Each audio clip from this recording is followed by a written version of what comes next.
In this video, I want to interrogate Anglo-American assumptions about individualism and meritocracy, which are supposedly fostered by the free market. I am going to imagine two groups, a minority special interest group and a much bigger majority group, which I will call the out group. This is for the purpose of thinking through the problem. These two groups are hypothetical only and do not bear any relation to any real-world groups. If you find yourself imagining that these examples relate to real groups, then it is your own mind doing that, and you'd have to ask yourself why it is doing it. So let us begin.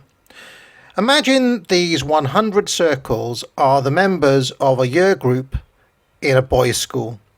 So each circle is a young man. 3 of these boys belong to a special group. Let's call them Ben, Sam and David.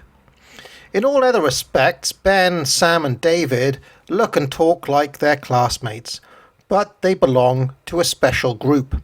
Their parents all know each other, and so the key difference is in the messaging they receive at home. Ben, Sam and David are each told by their parents that they are part of a special group and are better than their classmates. This is reinforced on the weekend when they go to meet boys and girls from other schools that are also part of this special group.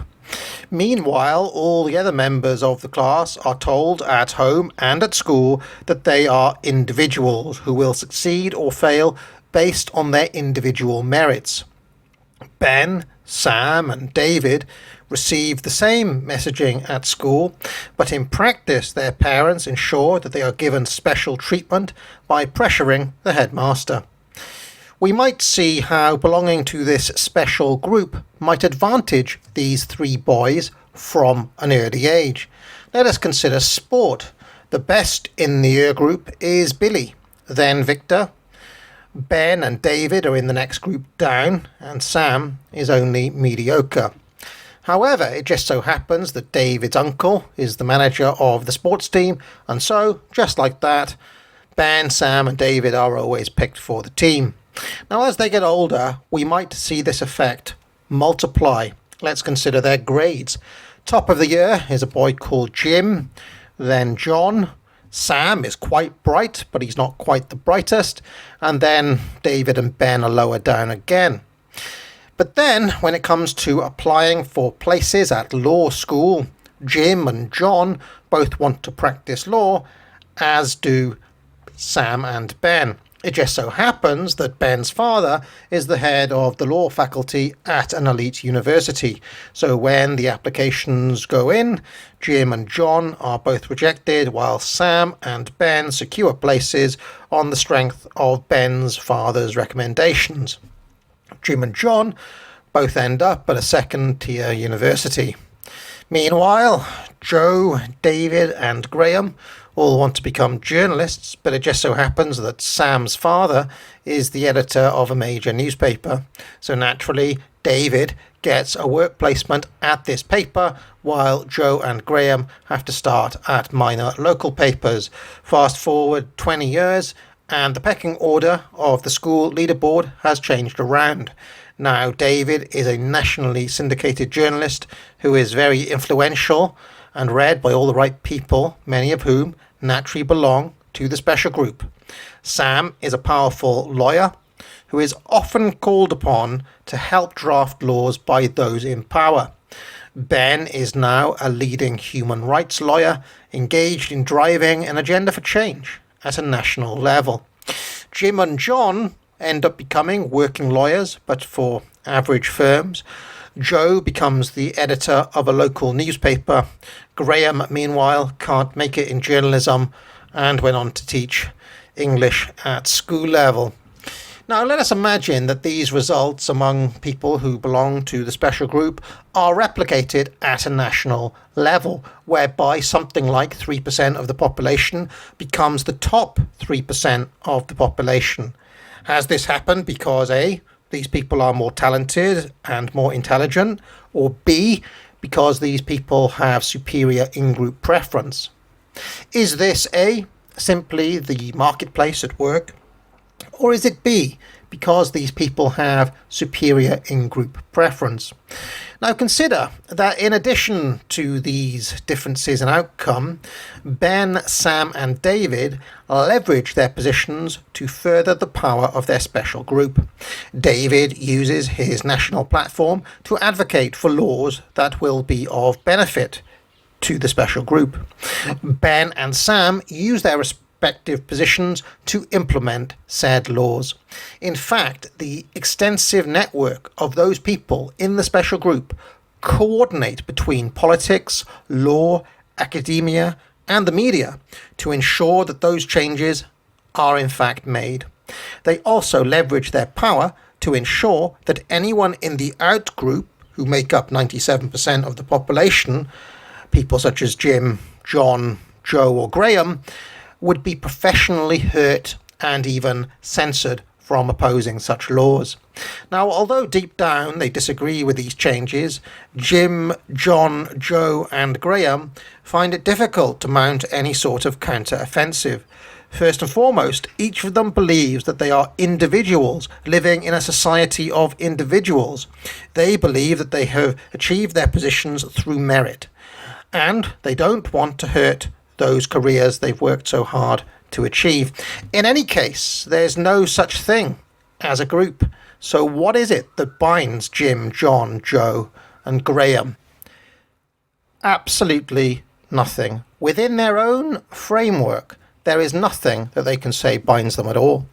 It strikes me that in any scenario in which there is an ostensibly free market, but in which money can be levied, whether through the media, academia, legal channels, or directly through politics to influence government decisions, this situation will always massively favour a tightly organised special group at the expense of everyone else, both in theory and in practice. In fact, one might argue that this sort of situation produces an incentive for the special group slowly to transition the system from being a nominally free market to being more socialist and command and control in orientation by formalising their superiority using inequitable rules, which is to say by making themselves an actual ruling caste as opposed to people who, on the face of it, do well, albeit using an informal power network.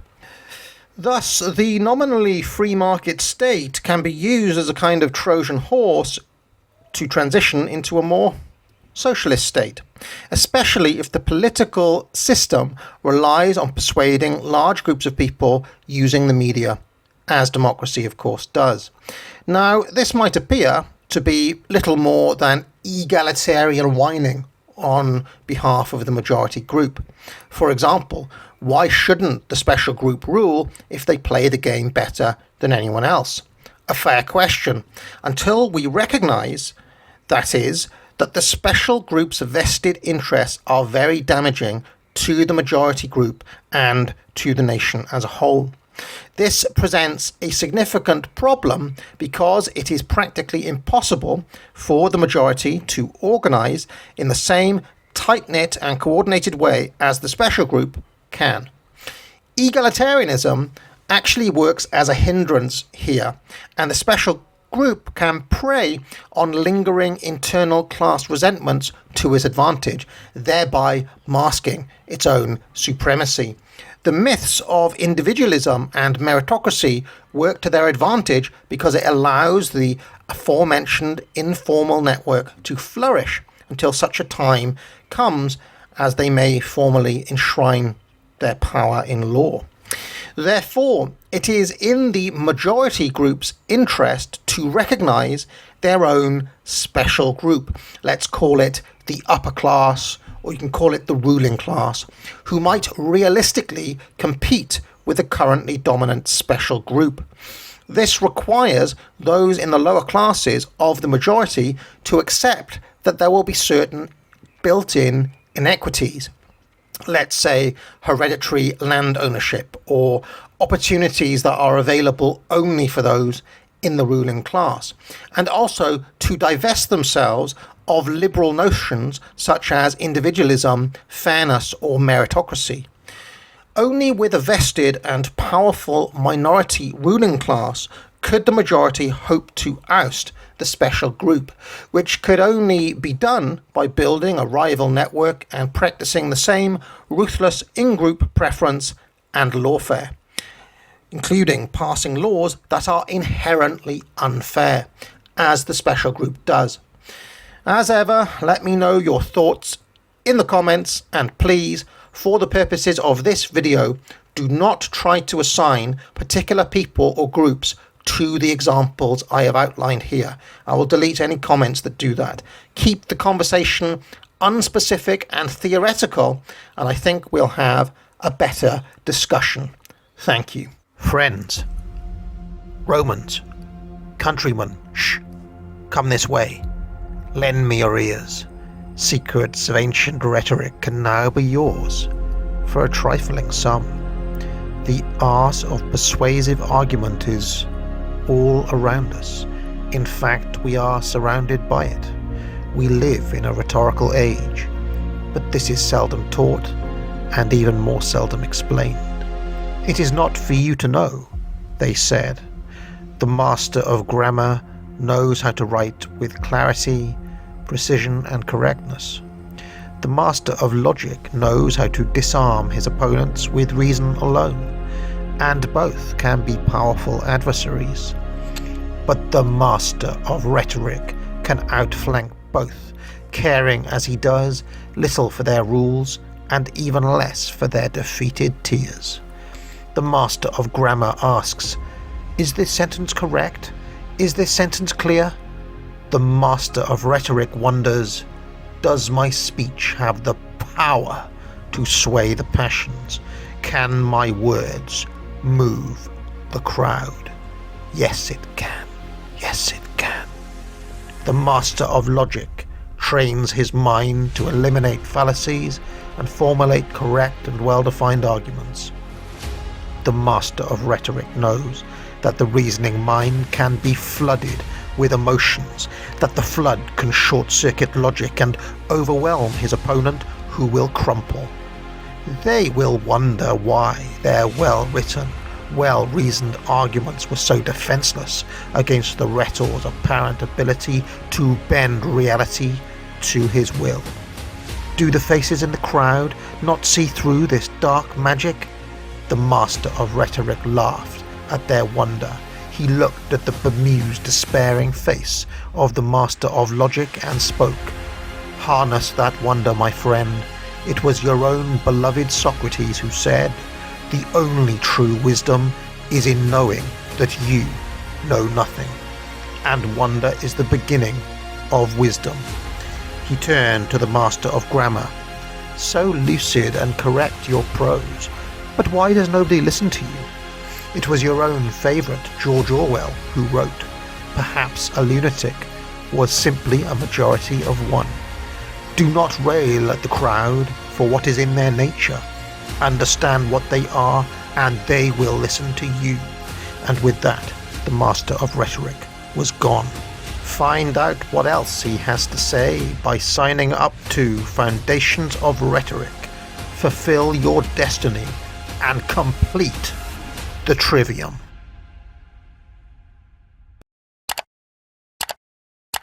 Be sure to like this video and subscribe, and if you really like my content, maybe consider joining the channel or donating, or maybe even buy a mug.